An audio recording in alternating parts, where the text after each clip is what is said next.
जन्नत का नजारा हमारा रहेगा।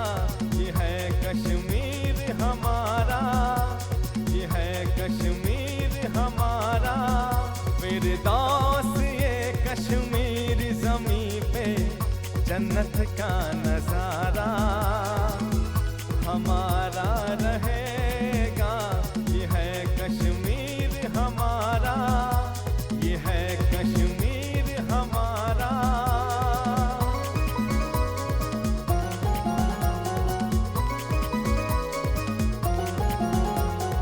मंदिर मस्जिद गुरुद्वारे यहाँ दरगाह बाबा पीर।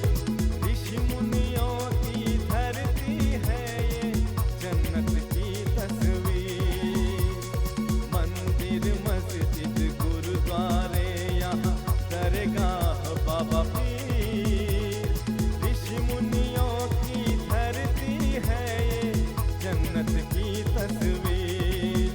कोई तिरछी नजर से देखे इसे ये हमको नहीं गवारा। हमारा रहेगा, ये है कश्मीर हमारा, ये है कश्मीर हमारा।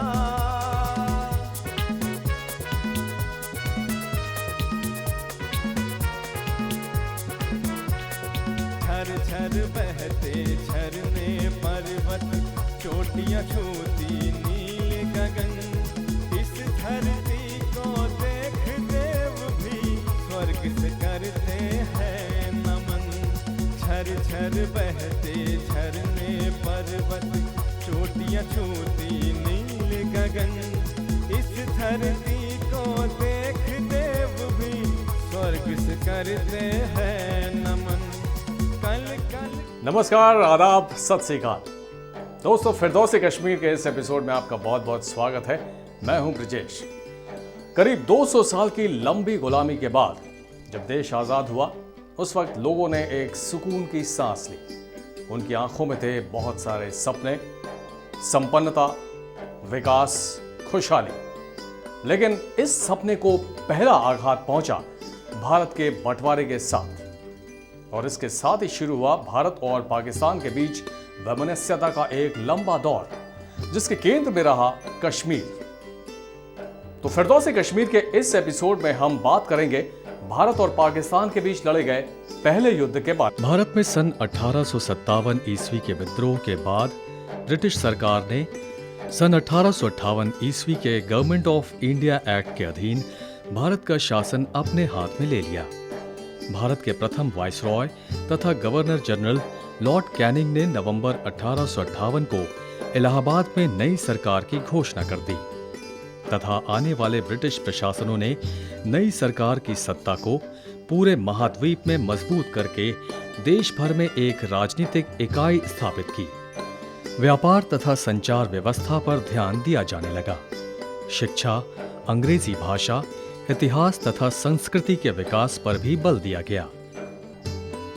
सन 1857 में कलकत्ता, मद्रास और बंबई में विश्वविद्यालयों की स्थापना की गई।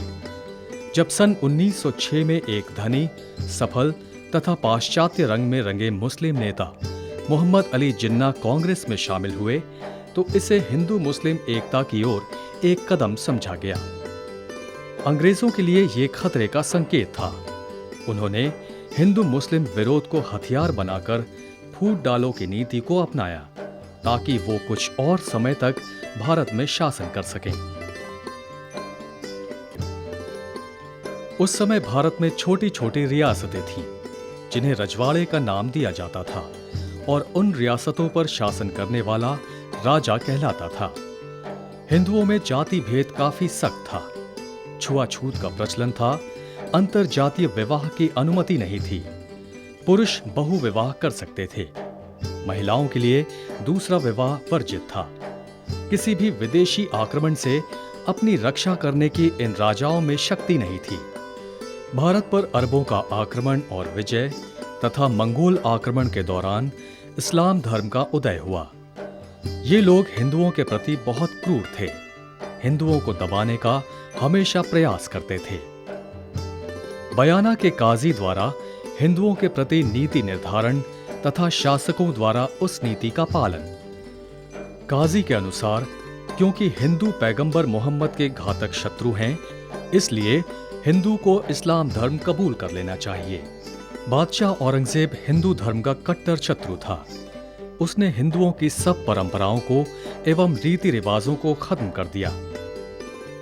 उसने हिंदुओं के पूजनीय स्थल और मंदिर तोड़े और उनकी जगह मस्जिदें बनाई। बादशाह औरंगजेब के राज में फिर दोबारा नवंबर 1665 में हिंदू मंदिर सोमनाथ को तोड़ा और लूटा गया। औरंगजेब ने हिंदुओं तथा मुसलमानों के मध्य एक कभी न मिटने वाली दरार उत्पन्न कर दी, जो आज तक न भर पाई। अकबर तथा एकाध अन्य मुगल सम्राट को छोड़कर लगभग सभी मुसलमान शासकों ने हिंदुओं पर अत्याचार किए। 18वीं सदी के अंत तक हिंदू तथा मुसलमान दो पृथक पृथक समुदाय बन चुके थे। उनके आपसी भेदभाव मिटाए ना जा सके। इसी कारण वो एक ही भूखंड पर दो विभिन्न धाराओं की तरह बहते रहे।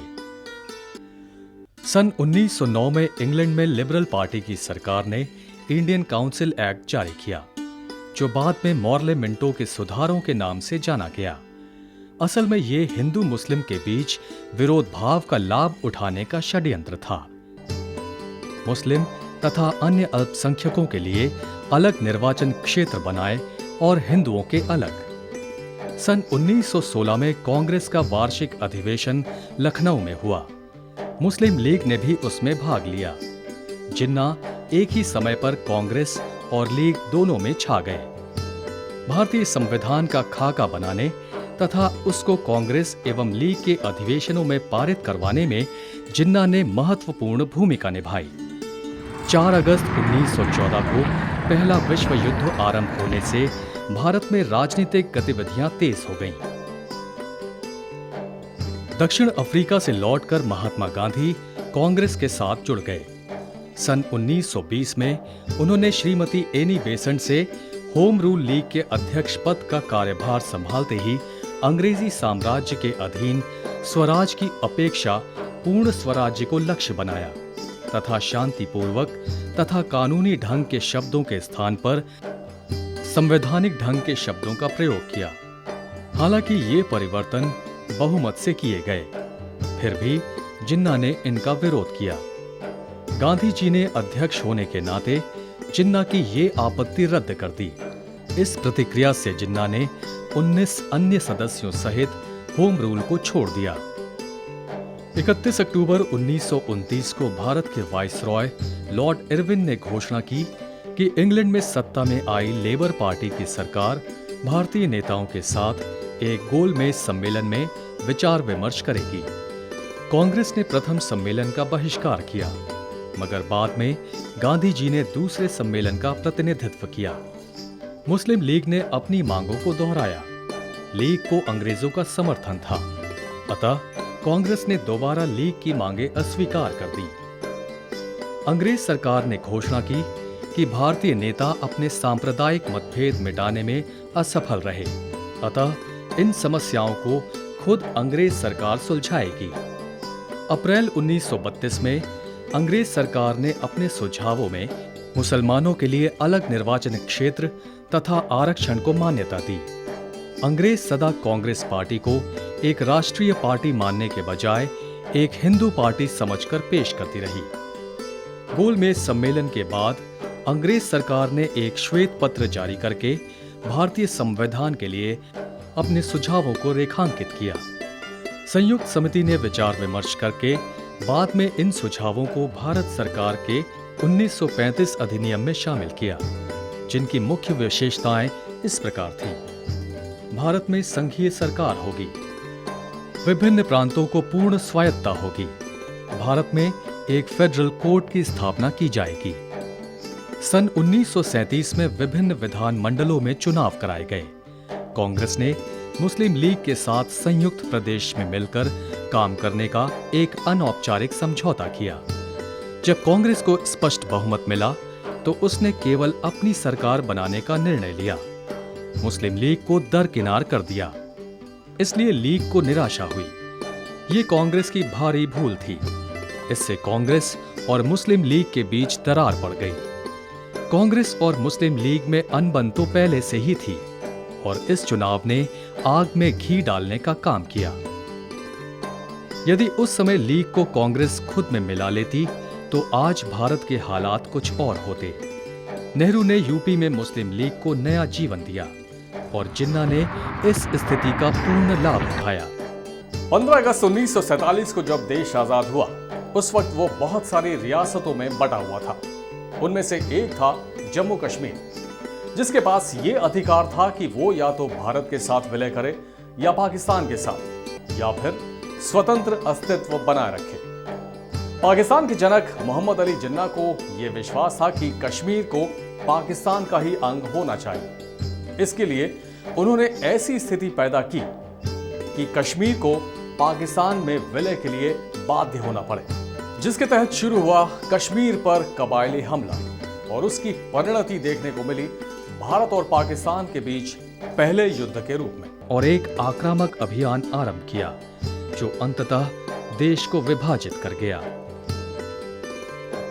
3 सितंबर 1939 को दूसरा विश्व युद्ध आरंभ होते ही भारत के वायसरॉय लॉर्ड लिनलिथगो ने भारत के नेताओं से परामर्श किए बिना ही भारत के युद्ध में भाग लेने की घोषणा कर दी। कांग्रेस ने शर्त रखी कि सहयोग के बदले में युद्ध के बाद भारत को पूर्ण स्वतंत्रता दी जाए। जब अंग्रेजों ने इस शर्त को अस्वीकार कर दिया तो सब प्रांतों के मंत्रिमंडलों ने त्यागपत्र दे दिए। जिन्ना तथा मुस्लिम लीग के हर्ष का ठिकाना न रहा। जिन्ना ने लीग को आदेश दिया कि 22 दिसंबर 1939 मुक्ति तथा धन्यवाद दिवस के रूप में मनाया जाए। अंग्रेज सरकार जिन्ना को ही मुसलमानों का एकमात्र प्रतिनिधि मानती थी। भारत छोड़ो आंदोलन। स्थिति का कोई समाधान न निकलने पर कांग्रेस ने भारत छोड़ो आंदोलन का प्रस्ताव पारित किया। अगले ही दिन प्रमुख कांग्रेसी नेताओं को बंदी बना लिया गया। भारी संख्या में उपद्रव हुए, अशांति फैल गई। गांधी ने इसके लिए अंग्रेज सरकार को उत्तरदायी ठहराया। जिन्ना ने अपनी व्यावहारिक सूझबूझ का परिचय दिया। उसकी हर चाल पाकिस्तान हासिल करने की दिशा में थी। भारत की अखंडता बनाए रखने की दिशा में गांधी जी ने 18 दिन तक जिन्ना से बातचीत की। बातचीत में कोई हल नहीं निकल पाया। केंद्रीय विधानमंडल का चुनाव फिर दिसंबर 1945 में हुआ। कांग्रेस को भारी सफलता मिली। कांग्रेस को 91.3% वोट मिले। ये चुनाव कांग्रेस ने भारत की अखंडता पर लड़ा था। मुस्लिम लीग को अपने क्षेत्र में 86.6% वोट मिले, पाकिस्तान के नाम पर। हिंदू मुसलमान अनबन चरम पर थी। अंग्रेज फूट डालो और शासन करो की नीति अपना रहे थे। जब अंग्रेज सरकार को महसूस होने लगा कि अब उन्हें भारत छोड़कर जाना ही पड़ेगा, तो उन्होंने अपने शस्त्र फूट डालो शासन करो का प्रयोग भारत के उत्तर पश्चिम में एक ऐसा मुस्लिम राज्य बना देने के लिए किया जो उनके हितों की रक्षा कर सके। इस प्रक्रिया को पूरा करने के लिए लॉर्ड पैथिक लॉरेंस के नेतृत्व में 24 मार्च 1946 को एक कैबिनेट मिशन भारत भेजा गया। वायसरॉय ने मई 1946 में शिमला में सभी राजनीतिक दलों का सम्मेलन बुलाया जो स्वतंत्र भारत के लिए अपने अपने दृष्टिकोण प्रस्तुत करें, परंतु इस सम्मेलन में कोई समाधान नहीं निकल सका। जिन्ना ने बंटवारे की गोलियां दागनी शुरू कर दी। कलकत्ता में हिंदू मुस्लिम में मारकाट मच गई। मुस्लिम छुरे की नोक पर गरीब हिंदुओं को मुस्लिम बनाने लगे। गली में घूमती गायों को मार डाला गया। गृह युद्ध आरंभ हो चुका था। कुछ सप्ताहों में देश का अधिकांश भाग इसमें उलझ गया। ये गृह युद्ध 1947 तक चलता रहा। बंटवारे और स्वाधीनता की गूंज हर बात में सुनाई देने लगी। 2 सितंबर 1946 को पंडित नेहरू के नेतृत्व में 14 सदस्यों की अंतरिम सरकार ने शपथ ग्रहण की। उसमें दलित वर्गों के एक प्रतिनिधि सहित कांग्रेस के 6 प्रतिनिधि थे। उसमें एक भी राष्ट्रवादी मुसलमान का नाम नहीं था। जिन्ना ने इस पर आपत्ति की। कांग्रेस तथा मुस्लिम लीग में दरार बढ़ती गई। इससे अंग्रेज सरकार चिंतित हो उठी और अंग्रेज सरकार ने ये आश्वासन दिया कि सत्ता हस्तांतरण जून 1948 तक अवश्य कर दिया जाएगा और अंग्रेज सरकार इस बात पर विचार करेगी कि निश्चित तिथि पर सत्ता किसके हाथ में सौंपी जाए। 23 मार्च 1947 को भारत के नए वाइसरॉय लॉर्ड माउंटबेटन ने कहा कि भारत में ब्रिटिश सरकार उस मरणासन्न व्यक्ति की तरह है जिसके पास बेशुमार संपत्ति, शक्ति तथा विशेषाधिकार हैं और कांग्रेस तथा मुस्लिम लीग दोनों उत्तराधिकारी हैं। कांग्रेस ने सदा भारत की अखंडता चाही, लेकिन मुस्लिम लीग ने चाहा विभाजन। कांग्रेस ने अखंडता असंभव होती देख मुस्लिम लीग की मांग मान ली और सैद्धांतिक रूप में पाकिस्तान का बनना स्वीकार कर लिया। 18 मई 1947 को लॉर्ड माउंटबेटन को इस बात की सूचना दे दी गई।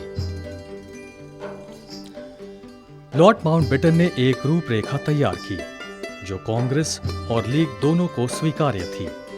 ब्रिटिश सरकार की सहमति से 3 जून 1947 को इस योजना की घोषणा कर दी गई। योजना के अनुसार 15 अगस्त 1947 को सत्ता 2 अधिराज्यों भारत और पाकिस्तान को दी जानी थी। पंजाब और बंगाल का विभाजन होना था और लोगों की इच्छा का पता लगाना था। कौन क्षेत्र के लोग किस क्षेत्र में जाना चाहते हैं। पहले से चल रहा गृह युद्ध और भी तीव्र हो गया। पाकिस्तान बनाने का उद्देश्य पूरा हो जाने पर भी मुस्लिम लीग ने अधिक से अधिक क्षेत्र हथियाने का दबाव बनाए रखा और गैर मुसलमानों को या तो अपने निवास स्थान छोड़ने को बाध्य कर दिया या फिर पाकिस्तान में मिलने पर। जम्मू कश्मीर हथियाने का मुस्लिम लीग खूब जोर लगाने लगी, मार काट मचाने लगी। आखिर 15 अगस्त 1947 को भारत आजाद हो गया। अंग्रेजी साम्राज्य समाप्त हो गया। अंग्रेजों के जाते जाते और मुस्लिम लीग की मांग पर अखंड भारत 2 भागों में बंट गया।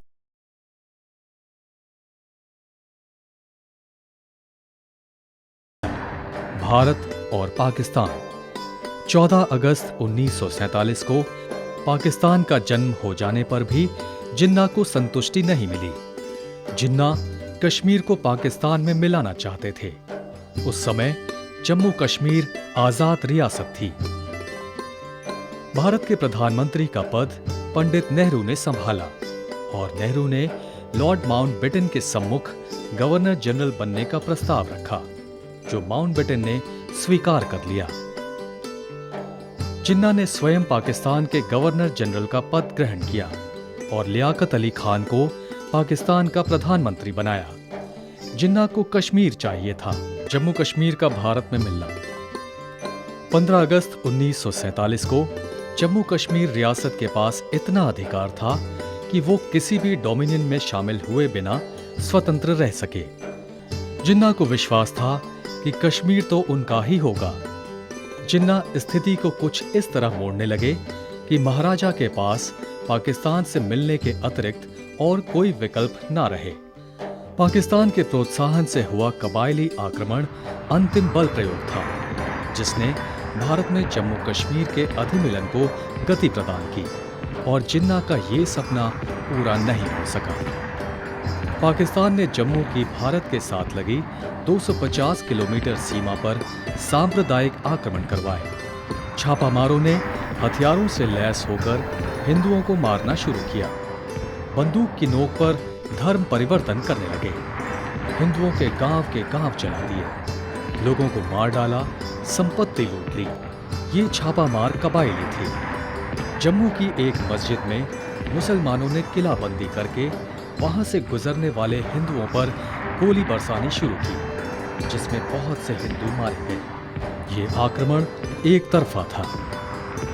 वे लोग जम्मू कश्मीर के महाराजा का अपहरण करना चाहते थे और बंदूक की नोक पर अधिमिलन पत्र पर हस्ताक्षर करवाना चाहते थे। पाकिस्तान सरकार ही इन कबायली आक्रमणकारियों को हथियार, गोला बारूद, वाहन तथा सैनिक सहयोग दे रही थी। 18 अक्टूबर को महाराजा जम्मू ने पाकिस्तानी प्रधानमंत्री लियाकत अली को धमकी दी कि यदि संबंध न सुधरे तो कश्मीर भारत से सहायता मांग लेगा। पाकिस्तान सरकार के लिए ये एक आघात था। लियाकत अली खान ने महाराजा को ज़बानी तार भेजा, हम आपकी इस धमकी पर हैरान हैं। किसी बाहरी ताकत से सहायता लेना, जिसका सीधा अर्थ भारत में मिलने के लिए मुसलमानों को दबाना, हम आपका ध्यान इस ओर आकर्षित करना चाहते हैं कि यदि ये नीति न बदली गई तो गंभीर परिणाम होंगे, जिसके लिए आप उत्तरदायी होंगे। ये गंभीर परिणाम शीघ्र सामने आए। 21-22 अक्टूबर को पठानों ने रावलपिंडी, मुजफ्फराबाद, श्रीनगर मार्ग के किनारे किनारे जम्मू कश्मीर पर हमला कर दिया।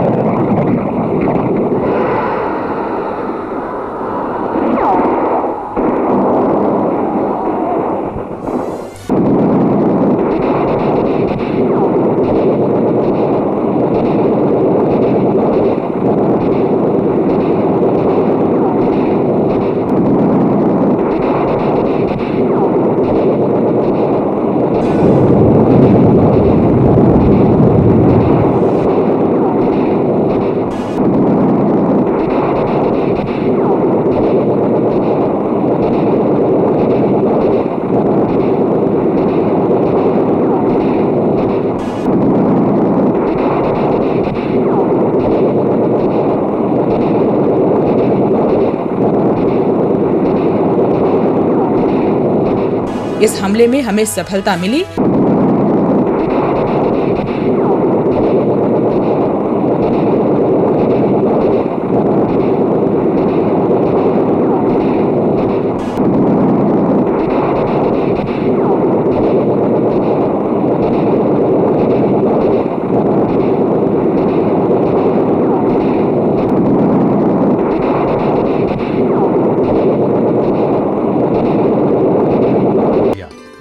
झेलम नदी पर बने 2 मेल पुल पर कब्जा कर लिया। अब तक श्रीनगर की तरफ जाने वाला मार्ग खुल चुका था।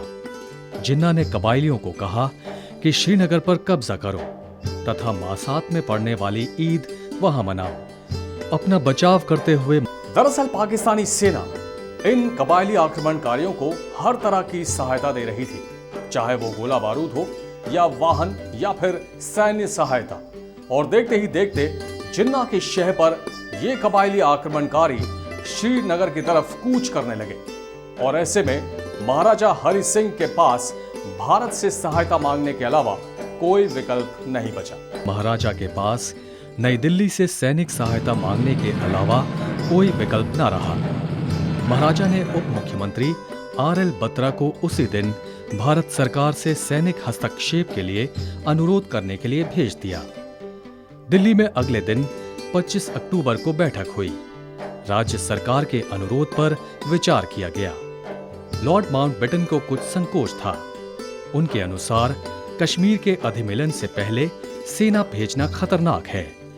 उन्होंने ये भी कहा, अधिमिलन अस्थायी होगा, केवल जनसंग्रह तक। मिनिस्ट्री ऑफ स्टेट के सचिव VP मेनन को वहां की स्थिति का अध्ययन करने तथा महाराजा से अधिमिलन पत्र लाने तत्काल श्रीनगर भेजा गया। मगर महाराजा ने अधिमिलन प्रस्ताव पर हस्ताक्षर नहीं किए, क्योंकि वो भारत से सैनिक सहायता लेने के बाद भी राज्य की स्वतंत्रता बनाए रखना चाहते थे और आक्रमणकारियों से कश्मीर की रक्षा चाहते थे। महाराजा तत्काल दिल्ली पहुंचे। यदि भारत सरकार अधिमिलन पर जोर डालती तो महाराजा के पास ऐसा करने का भी अधिकार था। महाराजा ने भारत के प्रधानमंत्री तथा उप प्रधानमंत्री से भेंट की और संकट में घिरे श्रीनगर को बचाने के लिए तत्काल सैनिक हस्तक्षेप के लिए अनुरोध किया। जब महाराजा ने इस विषय में नेताओं की हिचकिचाहट देखी तो कहा, आप सेना दें और अधिमिलन पत्र लें तथा वहां की लोकप्रिय पार्टी को जो भी अधिकार देना चाहें दें, परंतु उसी शाम सेना श्रीनगर पहुंचनी चाहिए, नहीं तो मैं जाकर पाकिस्तान में जिन्ना सरकार से समझौता कर लूंगा। वहां ठहरे शेख अब्दुल्ला ने ये बात सुन ली और नेहरू को महाराजा की बात स्वीकार करने का नोट भेजा। नेहरू जी 27 अक्टूबर को कश्मीर के भारत में शामिल होने की स्थिति में तुरंत सेना भेजने के लिए सहमत हो गए। तत्पश्चात मेनन और महाजन जम्मू जाकर महाराजा से मिले तो महाराजा तुरंत भारत में विलय के लिए मान गए। उन्होंने भारत सरकार को इस आशय का पत्र भी भेजा कि वे एक अंतरिम सरकार बनाएंगे और शेख अब्दुल्ला उनके मुख्यमंत्री के साथ मिलकर राजा का दायित्व संभालेंगे। महाराजा ने अधिमिलन पत्र पर हस्ताक्षर करके मेनन को दिया। मेनन ने ये पत्र 26 अक्टूबर की शाम को सरदार पटेल को सौंप दिया। भारत सरकार ने जम्मू कश्मीर का भारत में सम्मिलित होना तो चारों तरफ से घिरे जम्मू कश्मीर के महाराजा हरि सिंह के भारत से सहायता मांगने के बाद उनसे अधिमिलन प्रस्ताव पर हस्ताक्षर करने को कहा गया और जैसे ही उन्होंने इस प्रस्ताव पर हस्ताक्षर किए, भारत ने अपनी सेना पाकिस्तानी सेना के खिलाफ मैदान में उतार दी और नतीजा पाकिस्तान की पराजय के रूप में सामने आया। स्वीकार करते हुए सेना को श्रीनगर जाने का आदेश दिया।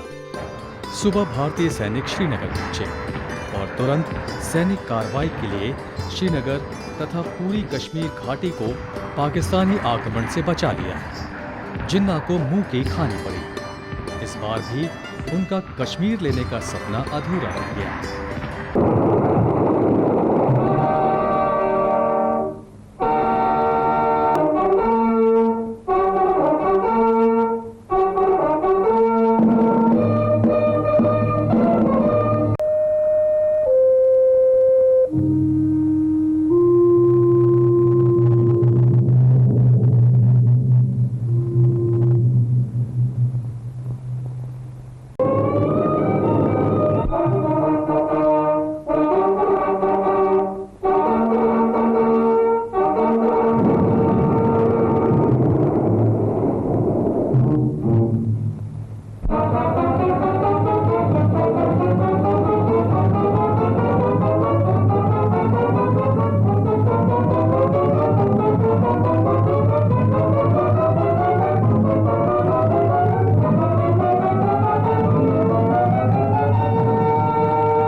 सन 1962 में भारत चीन युद्ध में भारत को बुरी तरह पराजय का अपमान सहन करना पड़ा।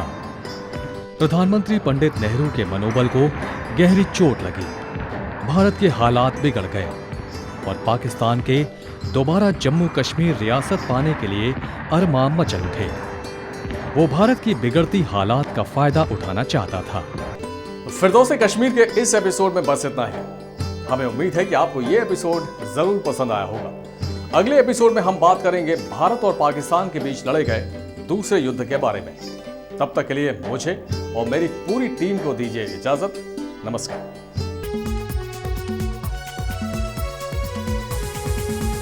मेरे दोस्त ये कश्मीर ज़मीं पे जन्नत का नजारा हमारा रहेगा। ये है कश्मीर हमारा, ये है कश्मीर हमारा। मेरे दोस्त ये कश्मीर ज़मीं पे जन्नत का नजारा